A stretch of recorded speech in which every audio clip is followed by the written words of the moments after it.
I never thought I'd be the kind of woman who could destroy everything I'd built in a single night. But here I am, confessing what I did, and I still don't know if I regret it or if I'd do it all over again. My name is Sarah. I'm 34 years old, and until 6 months ago, I thought I had the perfect marriage. My husband Tom and I have been together for 11 years. We met in college in Boston, fell in love like two teenagers in a romance movie, got married, bought a house in the suburbs of Philadelphia, and everyone said we were the ideal couple. But what no one knew, not even my closest friends, was that our marriage had become a routine so suffocating that some nights I felt like I was drowning in my own bed. Tom is a good man, I need to make that clear.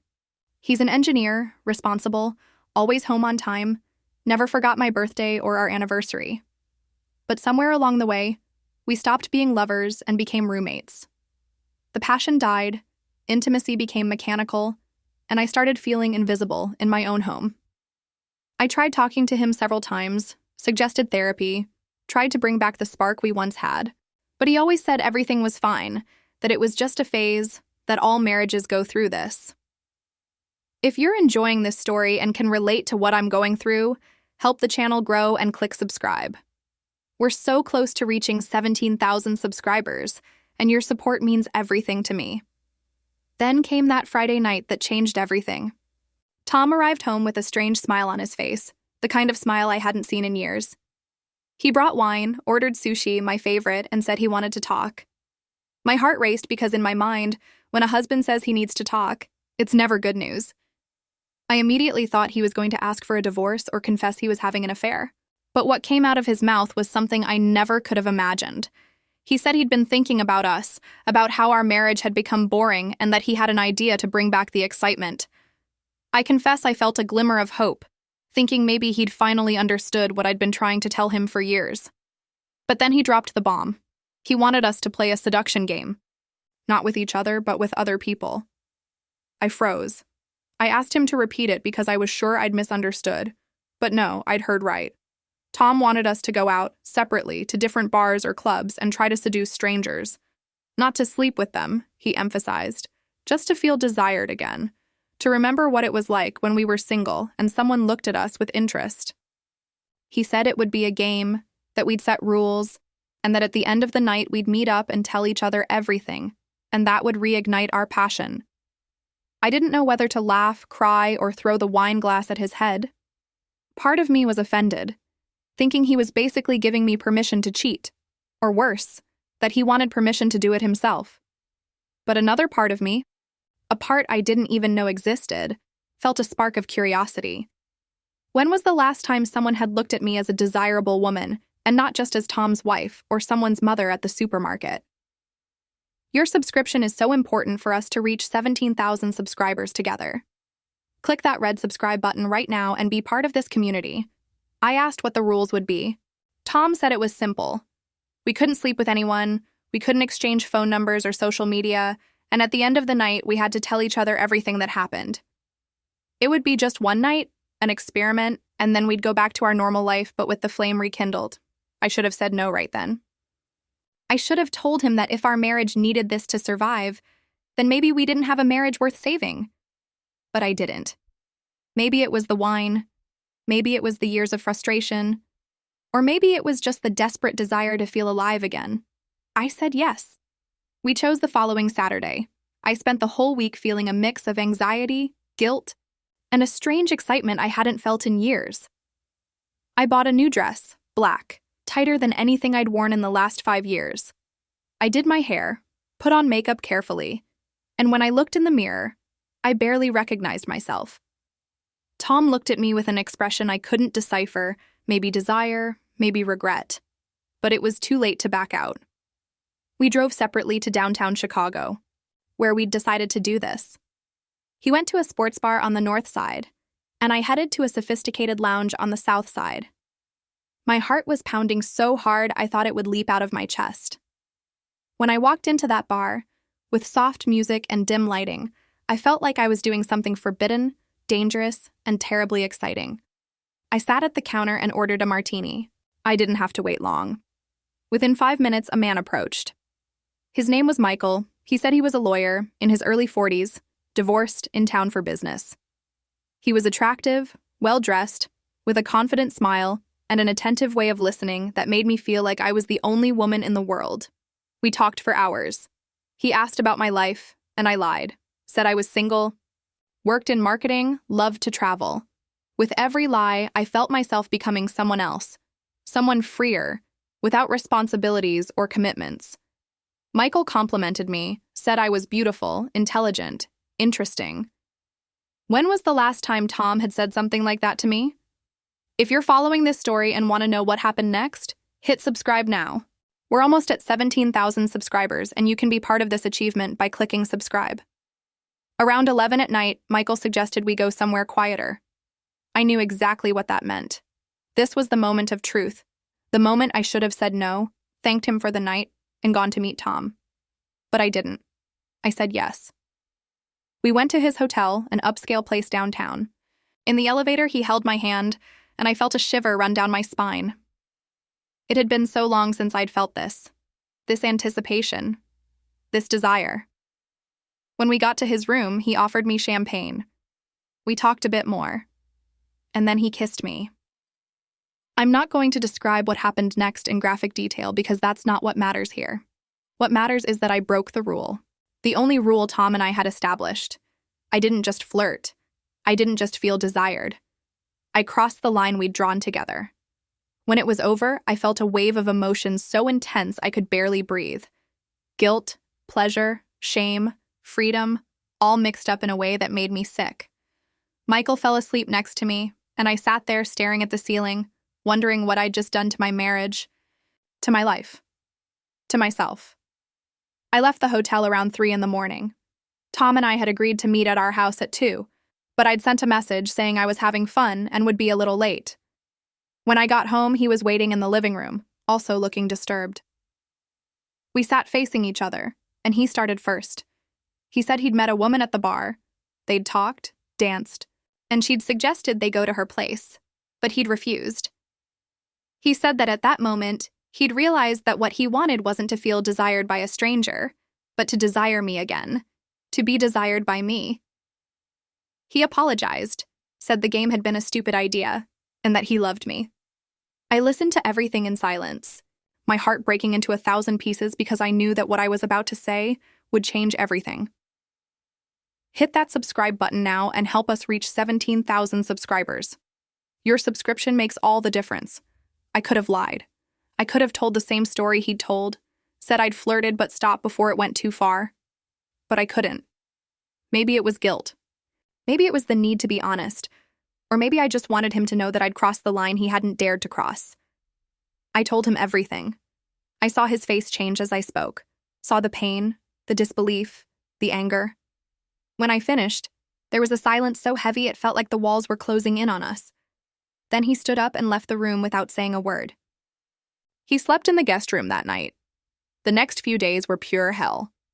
Tom barely spoke to me, and when he did, it was only about practical things, bills, schedules, superficial stuff.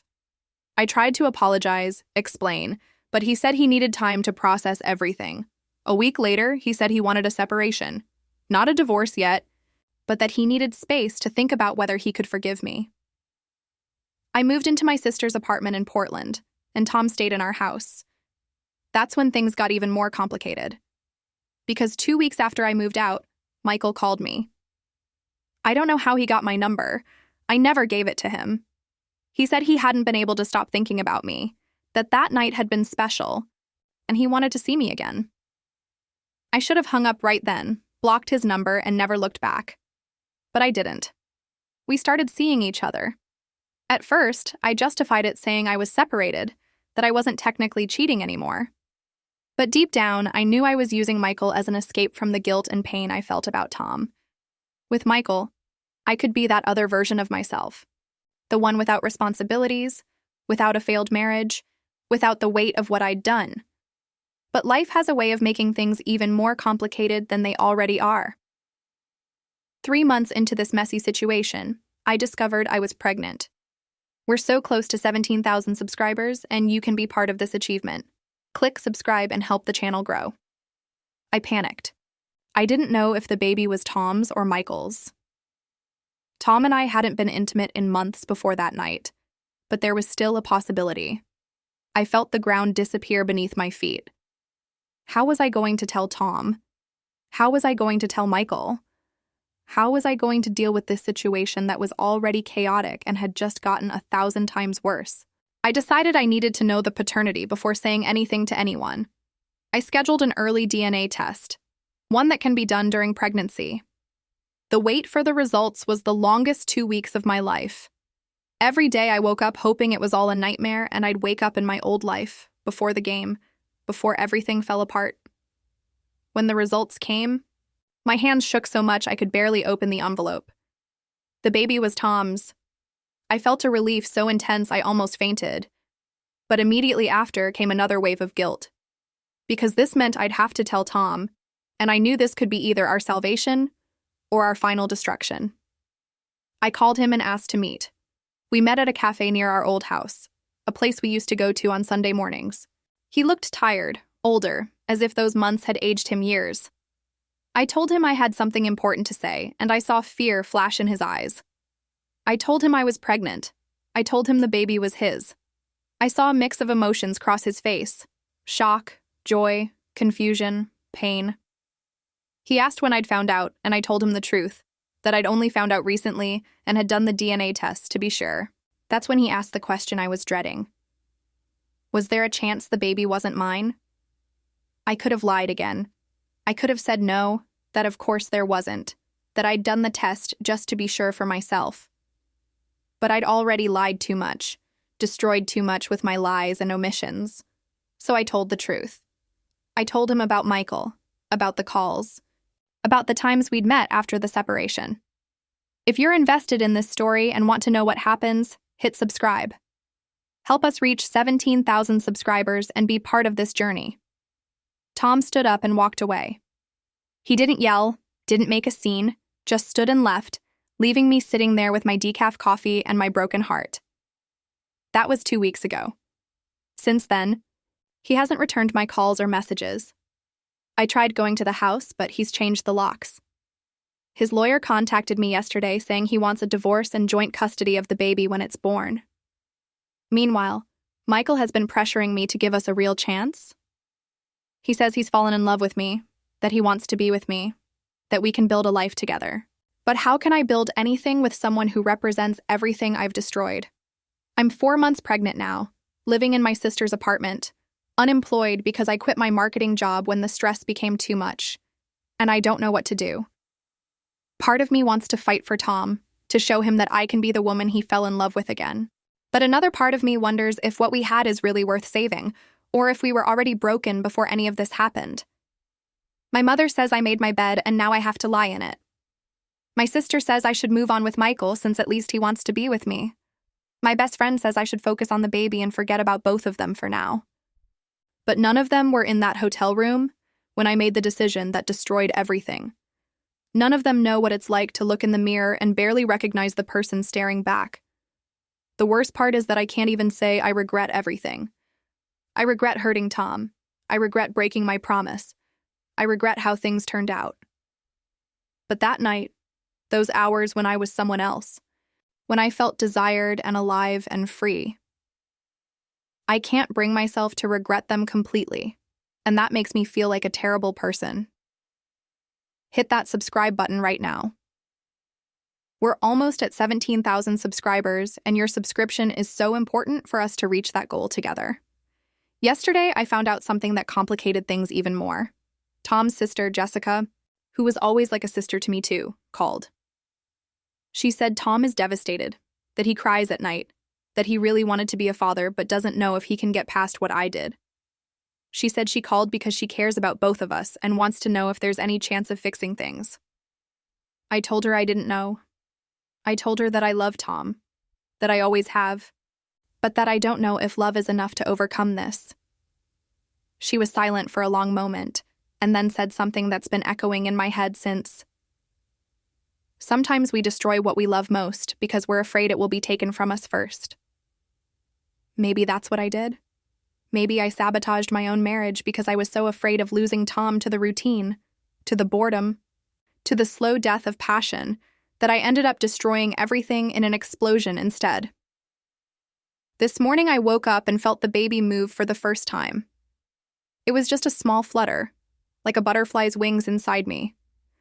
I put my hand on my belly and cried, because this little person growing inside me is the result of what Tom and I once had. But it's also being born into a situation so broken I don't know how to fix it. I think about calling Tom and telling him about the baby's movement. I imagine his face lighting up, his hand on my belly, feeling our child move. But then I remember his face when I told him the truth, the pain in his eyes, and I wonder if that moment will ever be possible for us again. Michael sent me flowers yesterday with a card that said, "Whatever you decide, I'm here." I threw the flowers in the trash because they felt like a lie. He's not here for me. He's here for the version of me that I played that night, the version that doesn't really exist. We're so close to 17,000 subscribers. Click subscribe now and help us reach this goal. Your subscription makes all the difference for the channel. I've been in therapy for a month now. My therapist asked me an interesting question in our last session. If you could go back to that Friday when Tom suggested the game, what would you do? I thought about it for a long time. The easy answer would be to say I'd say no, that I'd refuse the game and suggest real therapy instead. But the truth is, I don't know. Because as much as I regret how things turned out, that night showed me something about myself that I was suppressing for years. It showed me that I'm not happy being invisible, being just a wife and a future mother. I want to be seen, desired, alive. But it also showed me that freedom has a price, and sometimes that price is too high. My sister says I need to make a decision. Do I want to try to rebuild things with Tom, or do I want to move on with my life, with or without Michael? But how do I decide between a past I destroyed and a future I'm not sure I want? Yesterday I wrote a letter to Tom. I haven't sent it yet, and I don't know if I will. In it, I told him everything I couldn't say in person. I told him that I'm sorry, that I know what I did was unforgivable, but that I want to try. I told him that our baby deserves to have both parents together, if that's possible. I told him that I love him and that I finally understand that the passion I was looking for outside our marriage was supposed to be rediscovered within it. But I also told him that I can't be the woman I was before, the one who settled for scraps of attention and affection. I told him that if we're going to try again, it has to be different. We have to be different. I don't know if he'll read this letter if I send it. I don't know if it will change anything. But I need to try because this baby inside me deserves to have parents who at least tried. Help us reach 17,000 subscribers by clicking that subscribe button. Your support means the world, and we're almost there. Last night, I dreamed about the future. In the dream, I was in a park with a child, about 3 years old, with Tom's eyes and my smile. Tom was there too, pushing the child on a swing, and we were all laughing. It was such a simple scene, so ordinary. But when I woke up, I realized it was everything I wanted and everything I might have lost. But I also dreamed about another future, one where I'm alone with my child, living in a small apartment, rebuilding my life from scratch. In this dream, I wasn't unhappy. I was different, harder maybe, but also stronger. And that scared me as much as it comforted me. The truth is, I don't know what's going to happen. I don't know if Tom will forgive me. I don't know if Michael is really in love with me or just in love with the idea of me. I don't know if I can forgive myself for what I did. What I do know is that in 5 months, I'll be a mother, and that child will depend on me to make the right decisions, even when I don't know what they are. I know I need to be stronger than I've ever been, braver than I feel, and wiser than I've proven to be so far. Tomorrow I have a doctor's appointment, and I'll find out if the baby is a boy or a girl. I asked Tom's sister to ask if he wants to be there. I don't know if he'll come, but I want to give him the chance. Because no matter what happened between us, he's this baby's father. And he deserves to be part of these moments if he wants to be. Part of me hopes he'll show up. Part of me hopes that when he sees the ultrasound, when he hears our baby's heartbeat, something will shift in him. That maybe he'll remember why we fell in love, why we built a life together, and that maybe, just maybe, that will be enough for us to find our way back to each other. But another part of me knows that some things, once broken, can never be put back together exactly as they were. Maybe Tom and I are like that. Maybe what we had died on that night, And what I'm hoping for is just a ghost of what we used to be. Click subscribe and help us reach 17,000 subscribers. We're so close, and your subscription is everything to us. Tonight, I'm going to send the letter. I don't know what will come of it, but I need to try. I need Tom to know that I'm sorry, that I love him, and that I want to try to fix what I broke. But I also need to be honest with myself. If Tom doesn't want to try, if he can't forgive me, I need to accept that and move on. I need to be strong enough to raise this child alone if necessary, to build a new life, to learn to forgive myself even if no one else does. This whole situation started with a game, a stupid game that seemed harmless and exciting. But it ended up revealing truths about myself and my marriage that I wasn't ready to face. It showed me that I was unhappy, that Tom was unhappy, and that we were both too scared to admit it. Maybe if we hadn't played that game, we would have continued in our comfortable misery for years, maybe forever. Maybe we would have raised our child in a house full of unspoken resentment and dead passion. Maybe the game, as destructive as it was necessary to break us apart so we could either rebuild something better or realize we needed to go our separate ways. I don't have the answers. I don't know what's going to happen tomorrow, next week, next month. I don't know if I'll be a single mother or if somehow Tom and I will find our way back to each other. I don't know if what I did was the biggest mistake of my life, or if it was a painful but necessary step toward finding out who I really am. What I do know is that I'm here, 4 months pregnant, living in my sister's apartment, waiting for a response that may never come, and trying to figure out how to move forward when I don't even know where forward is. So I'm asking you, whoever is listening to this, whoever has stayed with me through this whole messy, complicated, painful story, what would you do in my place? Would you fight for a marriage you destroyed? Would you accept the consequences of your actions and move on? Would you give Michael a chance? Or would you choose to be alone and figure yourself out before dragging anyone else into your mess? Help us reach 17,000 subscribers by clicking subscribe. Your voice matters, and we want to hear from you in the comments. I don't know the right answer. Maybe there isn't one. Maybe life is just a series of impossible choices, and we do the best we can with the information and strength we have in that moment. All I know is that I'm tired of lying. To Tom, to Michael, to myself. I'm tired of pretending I have it all figured out when I'm really just stumbling through the dark, hoping I don't fall off a cliff. Tomorrow is the ultrasound. Tomorrow I might see Tom for the first time in weeks. Tomorrow I might find out if my baby is a boy or a girl. Tomorrow might change everything or nothing at all. But tonight, right now, I'm just a woman who made a terrible mistake and is trying to figure out how to live with the consequences. I'm a woman who is about to become a mother and has no idea how to be one when her own life is such a disaster. I'm a woman who destroyed something precious because she forgot its value until it was too late. And I'm a woman who is asking for your advice, your wisdom, your experience. Because I've run out of answers and I need to know, what would you do in my place? Leave your answer in the comments and don't forget to subscribe to help us reach 17,000 subscribers. Your support means everything, and I really want to know what you think. Would you fight for Tom? Would you move on? What would you do?